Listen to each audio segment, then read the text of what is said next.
High বন্ধুরা, আমরা আজকে এতদিন পি ব্লকটা যা পড়েছি খুব স্বল্প সময়ের মধ্যে আমি তোমাদের কাছে মেইন জায়গাগুলো আরেকবার একটু হাইলাইট করতে চাই, তাতে তোমাদের একটু ইজি হবে বলে মনে হয়।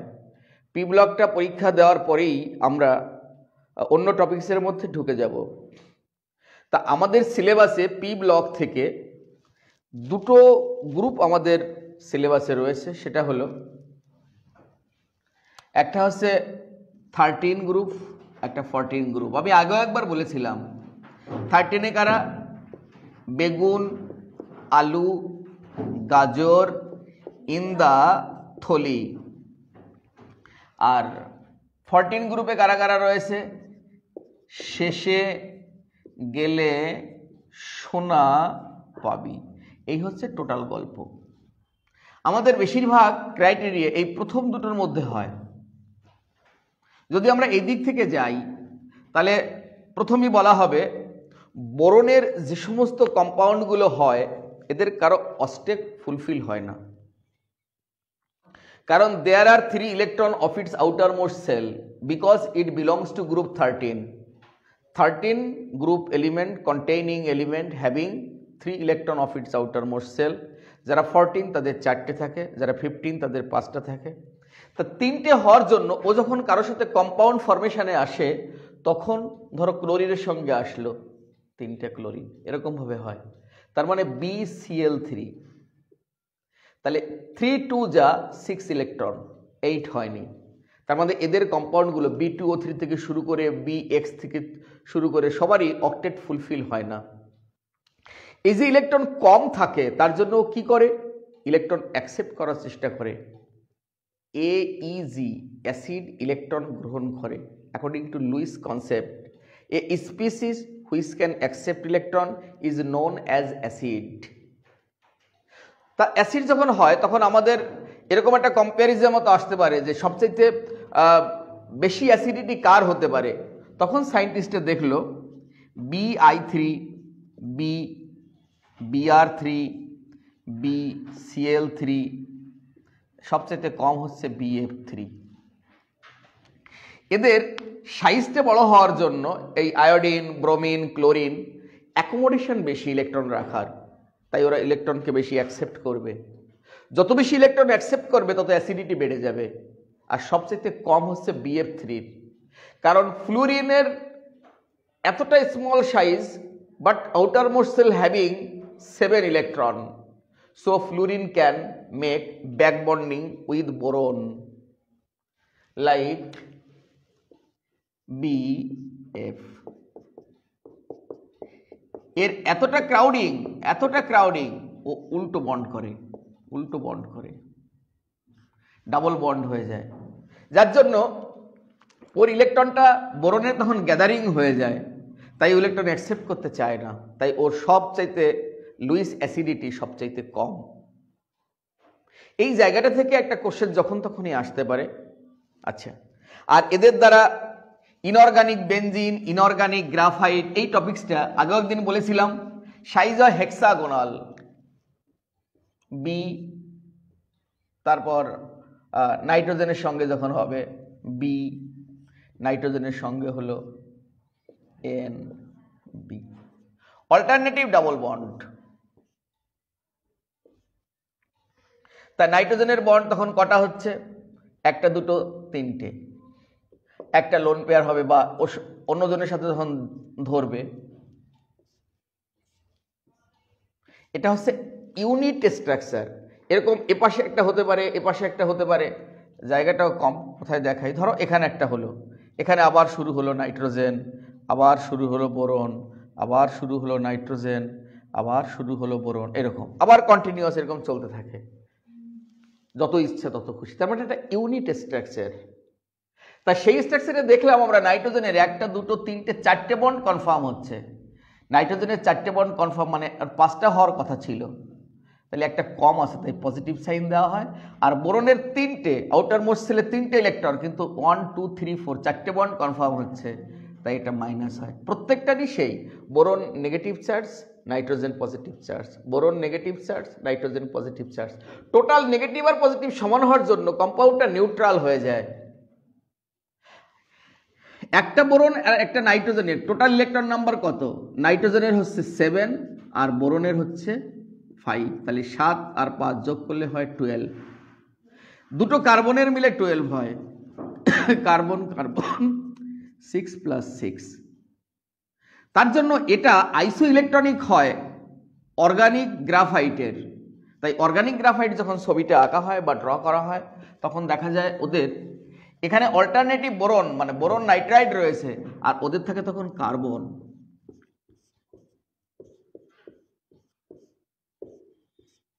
এরকম থাকে, এরকম আবার চলতে থাকে। এটা ইউনিট স্ট্রাকচার। এদের যে কটা ইলেকট্রন আছে ওদেরও সে কটা ইলেকট্রন, এদের অল্টারনেটিভ ডাবল বন্ড, ওদের অল্টারনেটিভ ডাবল বন্ড, মোটামুটি কাছাকাছি সব স্ট্রাকচার আছে বলে এদেরকে আমরা কম্পারিজমের মধ্যে আনি। এই হাতগুলো যদি কখনো হাইড্রোজেন দ্বারা ব্লক হয় তখন তাকে বলা হয় ইনঅর্গানিক বেনজিন। কারণ বেনজিনে তো এই হাইড্রোজেনগুলো, এই হাতগুলো হাইড্রোজেন দ্বারা ব্লক থাকে, তাকে বেনজিন বলে। তাহলে যখন বেনজিন হবে তখন হাইড্রোজেন আসবে, আর যখন গ্রাফাইট হবে তখন হাইড্রোজেন আসবে না। এরকম স্ট্রাকচার কন্টিনিউয়াস একটার সঙ্গে একটা এরকম হতে থাকবে। এই হচ্ছে বেনজিন আর গ্রাফাইটের মধ্যে ডিফারেন্স। আর এই হচ্ছে অর্গানিক গ্রাফাইট আর ইনঅর্গানিক গ্রাফাইটের মধ্যে ডিফারেন্স। এখানে কার্বন আছে বলে অর্গানিক বলা হয়, এখানে কার্বন নেই বলে ইনঅর্গানিক বলা হয়। বেসিক পার্থক্য এই জায়গাতেই। বোরন ছোট এলিমেন্টস, অত বড় পজিটিভ চার্জ বেয়ার করতে পারে না।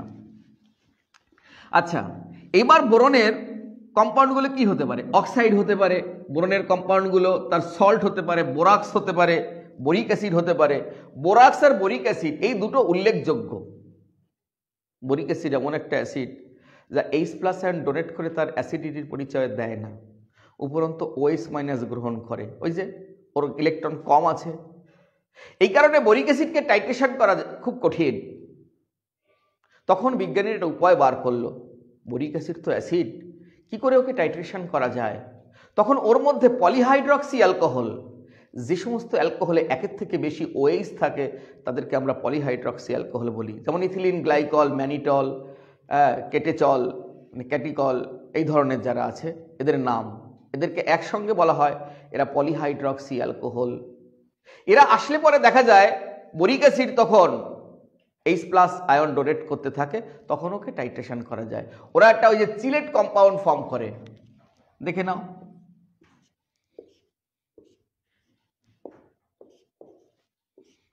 এটা অ্যাকচুয়ালি এরকম থাকে, বাকি হাতগুলো হাইড্রোজেন দ্বারা ফিল আপ। যখনই সিলেট ফর্ম করে তখন এই হাইড্রোজেনটা এখান থেকে উড়ে যায়, গেলে কি হয়? বোরন হলো। এবার এইটাই এভাবে ভাঁজ করে দাও, খাতাটাকে ধরে এইভাবেই ভাঁজ করে দাও মাঝখানে, তাহলে দেখতে দেখো কেমন হবে।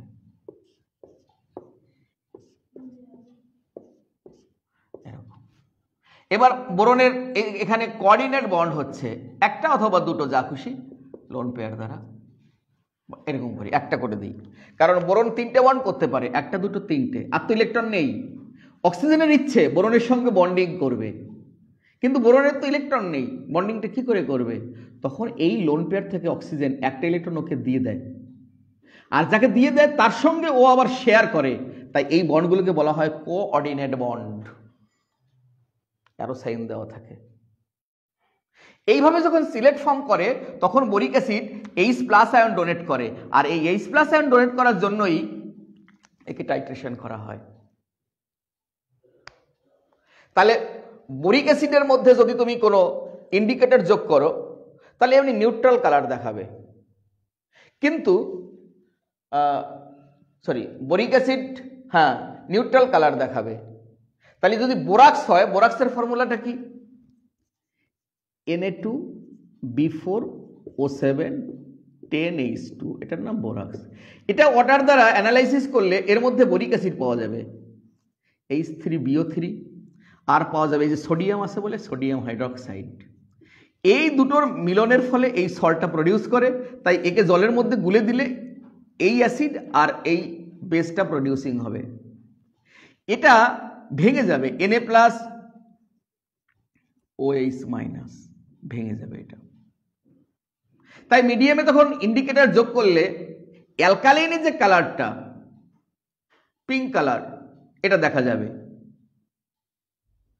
কিন্তু তার মধ্যে যখন এই পলিহাইড্রক্সি অ্যালকোহল যোগ করা হবে তখন বোরিক অ্যাসিডটাও অ্যাক্টিভ হবে, তখন তার থেকে H+ দেবে। তখন কি হবে গল্পটা, H+ OH- কে নিউট্রালাইজ করে দেবে, তখন কালারটা দেখা যাবে নিউট্রাল সলিউশনের কালার। এই জায়গা থেকে একটা খোঁচা দেওয়ার সম্ভাবনা থাকে। দুটো বিখ্যাত কোশ্চেন, একটা আসলে আরেকটা আসবে না, তবে একটা যদি না আসে তাহলে মনে করবে কোশ্চেনটা মানে বেরসিক কোশ্চেন হয়েছে, আর যে ভদ্রলোক ইনঅর্গানিক কোশ্চেন করেছেন উনি ইনঅর্গানিক কিছু জানেন না।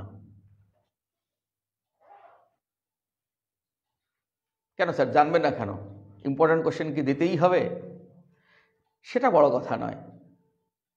এবার তুমি ভালোবাসছো, লোক সমাজে বলতে পারছো না আই লাভ ইউ, বলছো আমি মনে মনে বলি, এ কথাটা যেমন খানিকটা অযৌক্তিক খানিকটা যৌক্তিক, এখানেও আমরা তাকে এই কথা বলতেই পারি যে তুমি বোরন পড়াতে এসে টাইট্রেশনের সময় একটা বিশাল ক্যারেক্টারিস্টিক্স অফ বোরন তার ফিলিংসে তোমার মনকে নাড়া দেয়নি, তার মানে তুমি কেমন রসিক লোক?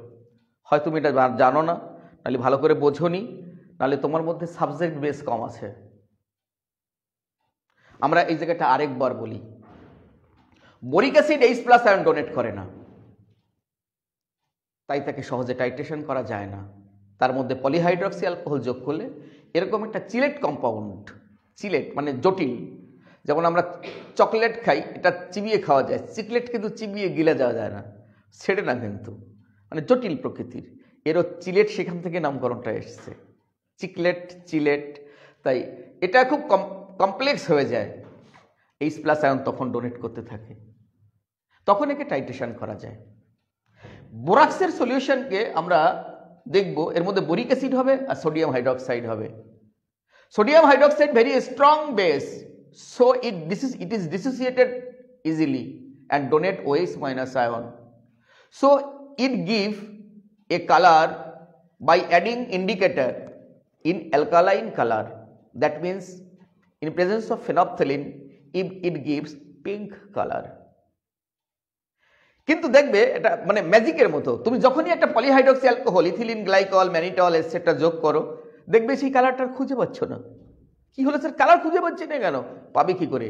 যখনই পলিহাইড্রক্সি অ্যালকোহল যোগ করছো তখন বোরিক অ্যাসিডটাও অ্যাক্টিভ হয়ে H+ আয়ন ডোনেট করেছে, এই H+ আর OH- একে অপরকে নিউট্রাল করে দিয়েছে। পাশের বাড়ির একটা ছেলেকে খুঁজে না পেলে প্রথমে খোঁজ নেবে পাশের বাড়ির মেয়েটা বাড়িতে আসেনি দেখতো, যদি দেখে সর্বনাশ মেয়েটাও তো নেই, এই কি হলো ব্যাপারটা? এখানেও সেরকম হয়েছে, OH কি যখন খুঁজে পাচ্ছ না তখন তো খুঁজবো আমার H+টা গেল কোথায়, এ বাবা বেরিয়ে পড়েছে। দত্তব্য তো কেমিস্ট্রি শেখো ভালো করে। বোরন সম্বন্ধে মোটামুটি আমাদের এরকমই চিন্তা ভাবনা আছে। আচ্ছা, এবার কার্বনের দিকে যাই। কার্বনের তো অনেক কোশ্চেন, অনেক রকমের কোশ্চেন। একা কার্বন অর্গানিক কেমিস্ট্রি ফর্ম করছে because there are 4 electron of its outer most shell. It has catenation properties, একটার সাথে একটা যুক্ত হতে পারে। ক্যাটিনেশন প্রপার্টি হচ্ছে due to of carbon small size and its electronegativity and positivity এতটাই ব্যালেন্স যে এরা একে অপরকে অনেক লম্বা দীর্ঘ শৃঙ্খল কম্পাউন্ড ফরমেশন করতে পারে, তাই একে বলা হয় ক্যাটিনেশন প্রপার্টিস। অনেকগুলো একসঙ্গে যুক্ত হয়ে থাকতে পারে। আচ্ছা, এদের আবার অ্যালোট্রপগুলো দেখে নেবে, যেমন বাকমিনস্টার ফ্লুয়ারিন, গ্রাফাইট, ডায়মন্ড, এগুলো এরা প্রত্যেকেই কার্বন। এদেরকে যদি তুমি অক্সিজেন সঙ্গে রিয়াকশান করো দেখবে কার্বন ডাইঅক্সাইড ফর্ম করবে। কার্বন ডাইঅক্সাইড কিনা প্রমাণের জন্য চুনের জল, কুইকলাইম, aqueous solution of calcium oxide, that means calcium hydroxide, দেখবে কার্বন ডাইঅক্সাইড চালনা করলে ক্যালসিয়াম কার্বনেটটা প্রেসিপিটেশন হবে, যার জন্য এটা ঘোলাটে হয়ে যাবে। এর মধ্যে তুমি এক্সেস চালনা করো তখন ক্যালসিয়াম বাইকার্বনেট হবে, ওটা কিন্তু ডিজলভ, আবার কিন্তু ট্রান্সপারেন্ট স্বচ্ছ সলিউশন ফর্ম করে যাবে। কার্বন ডাইঅক্সাইড আমরা ডায়মন্ড এবং গ্রাফাইটের মধ্যে, গ্রাফাইটে পাই বন্ড আছে, এর pi electron is loosely bound, so it conduct electricity, এই লুজলি বাউন্ড ইলেকট্রনটা কিন্তু গ্রাফাইটের হয় না, ডায়মন্ডের হয় না। ডায়মন্ডের কার্বনগুলো sp3 হাইব্রিডাইজেশন আর গ্রাফাইটের sp2 হাইব্রিডাইজেশন, এইগুলো আমরা পড়েছি। এছাড়াও এখানে যেটা ডিজলভের একটা ব্যাপার আছে, কার্বন গ্রুপে আছে কার্বন সিলিকন, শেষে গেলে সোনা পাবি। তা কার্বনের কোনো ভ্যাকান্ট ডি অরবিটাল নেই, carbon 6 1s2 2s2 2p2 second রয়েছে, সেকেন্ড অরবিটে কোনো ডি অরবিটাল থাকে না। কিন্তু silicon 14 1s2 2s2 2p6 3s2 3p2 vacant D orbital আছে। তাই দেখা যায় CCl4 যখন ওয়াটারের সঙ্গে রিঅ্যাকশন করে তখন নট ডিজলভ হয় না। তার কারণ কার্বনে এই ওয়াটারের লোন পেয়ারকে এন্টারটেইন করতে পারে না, ফলে এর কোঅর্ডিনেশন নাম্বারও কমে যায়। কিন্তু যখনই SiCl4 হবে তখন কিন্তু ওয়াটার একে ডিজলভ করবে, কারণ এই ওয়াটারের যে লোন পেয়ার থাকে সেটা এর ভ্যাকান্ট ডি অরবিটালের মধ্যে এন্টারটেইন করতে পারে। এন্টারটেইন করতে না পারলে কখনো ডিজলভ হয় না। এটা একটা কার্বনের সবচেয়ে অনেকগুলো বিখ্যাত কোশ্চেনের মধ্যে একটা। তারপরে আমরা ফায়ার এক্সটিংগুইশার হিসাবে কার্বন ডাইঅক্সাইডকে নেই।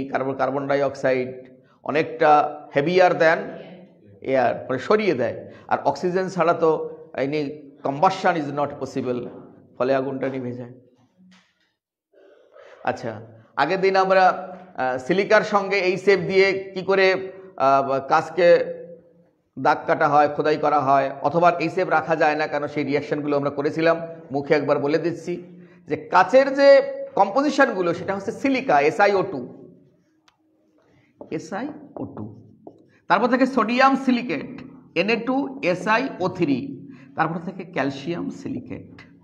এদের সঙ্গে রিয়াকশন করে কাচ, এই সেফ রিয়াকশন করে। কে রিয়াকশন করে? এই সেফ রিয়াকশন করে। প্রত্যেক জায়গায় SiF4 সিলিকন টেট্রাফ্লুরাইড ফর্ম করে। Last of the H2 SiF6 form করে। এদের সঙ্গে এই সেফ রিয়াকশন, মোটটা কথা এই সেফের সঙ্গে এটা রিয়াকশন করে বলে এই সেফকে কাচের পাত্রে রাখা যায় না। তার মানে এটা সিলিকন লেভেলের একটা ভালো কোশ্চেন। অথবা যদি কাচের উপর কিছু যদি লিখতে হয় তাহলে এই সেপ দিয়ে লিখতে হবে, কারণ এই সেপের সঙ্গে যখন রিয়াকশন করে ওর উপর দাগ পড়ে যায়, ফলে তুমি এটা নকশা আঁকতে পারো, তোমার ছবিটা ওখানে আঁকতে পারো, ঠাকুরের ছবি আঁকতে পারো, এরকম হতে পারে। কারণ এই সেপের সঙ্গে সিলিকন রিয়াকশন করতে পারে, এই সেপের সঙ্গে সিলিকেট, সোডিয়াম সিলিকেট এরা রিয়াকশন করতে পারে। আচ্ছা, এইবার অ্যাডিং কম্পাউন্ড, কার্বনের অ্যাডিং কম্পাউন্ড তোমাকে পড়তেই হবে, এটা খুব ইম্পর্ট্যান্ট। তার জন্য কার্বন মনোক্সাইড আসি, একটু রেশনালাইজ করে দেই, কারণ অনেক রকমের কোশ্চেন হতে পারে। কার্বন ডাইঅক্সাইড দুটো অক্সাইড, এটা কার্বন মনোক্সাইড। এর প্রত্যেকটা ইলেকট্রন কাজে খেটে গেছে। কার্বন এরকম স্ট্রাকচার, আর কোনো লোন পেয়ার নেই, সরি, কিন্তু এর আছে। একে বলা হয়, এই যে এর যে লোন পেয়ার যে রয়ে গেছে, তার মানে এদের ভ্যালেন্সিটা কমপ্লিট কাজে খাটেনি। তাহলে আমরা একে বলবো মানে ঠিক ভ্যালেন্সি এর হয়নি, একটু রয়ে গেছে। তার জন্য এই লোন পেয়ার জন্য ও অ্যাডিং কম্পাউন্ড ফর্ম করতে পারে। এর সঙ্গে যদি সালফার রিয়াকশন করো COS হয়ে যাবে, দেখো জাস্ট যুক্ত হয়ে গেছে, অ্যাডিং হয়ে গেছে। সিওর সঙ্গে যদি Cl2 হয় COCl2 হবে, এরকম হয়ে যাবে। তারপর অ্যামোনিয়ার সঙ্গে রিয়াকশন করতে পারে ওয়াটারের, অ্যামোনিয়া ওয়াটার, এর সঙ্গে অ্যাডিং কম্পাউন্ড হতে পারে। CO NH3 হয়ে গেল, তারপরে H2O, এরকমভাবে একটা অ্যাডিং কম্পাউন্ড ফর্ম করে গেল। এই লোন পেয়ার আছে বলে যাকে পাকে তাকে যুক্ত হচ্ছে এর সঙ্গে, যুক্ত হচ্ছে এর সঙ্গে, যুক্ত হচ্ছে এর সঙ্গে। কিন্তু CO2 পারে না। এর সলিউশনটা হচ্ছে অ্যাসিডিক। কার্বন ডাইঅক্সাইড যখনই ওয়াটারের সঙ্গে রিয়াকশন করে তখনই H2CO3 কার্বনিক অ্যাসিড ফর্ম করে, কিন্তু এটা নিউট্রাল। যদি তোমাকে বলে এটা নিউট্রাল অক্সাইডের নাম বলো, কার্বন মনোক্সাইড। এটা বিষাক্ত, পয়জনিয়াস। এটা আমাদের শরীরের ভিতর যে অক্সিজেনের সঙ্গে মিশে কার্বক্সি হিমোগ্লোবিন ফর্ম করে যায়, ফলে অক্সিজেন যে শরীরের মধ্যে যাওয়া সেটা বন্ধ হয়ে যায়, কার্বক্সি হিমোগ্লোবিন হয় CO। এই ধরনের বুঝে বুঝে এটা আমার যে জিনিসপত্রগুলো পাঠিয়েছি সেগুলো ভালো করে পড়বে। ভালো লেগে গেলে ইয়ারের কোশ্চেন হোক বা পাশে যে জিনিসগুলো আছে একটু দেখিয়ে দেখিয়ে পড়বে। এই তো, এটাই হচ্ছে P ব্লক, আমাদের সিলেবাস অফ ক্লাস 11। এটা এক্সামটা সবাই দাও, তারপরে আমরা নতুন চ্যাপ্টার ফরমেশন করব অনলাইনে। দুটো ক্লাসই সমান তালে চলতে থাকবে। এক্সামটা দিয়ে নাও, অনেকদিন এক্সাম আমরা দিই না। সবাই বাড়িতে বসে একটু একটু পড়ো, বেশি পড়তে হবে না, একটু একটু পড়লেই হবে। আজকের এই ছোট্ট নাটক এখানেই শেষ হয়ে গেল।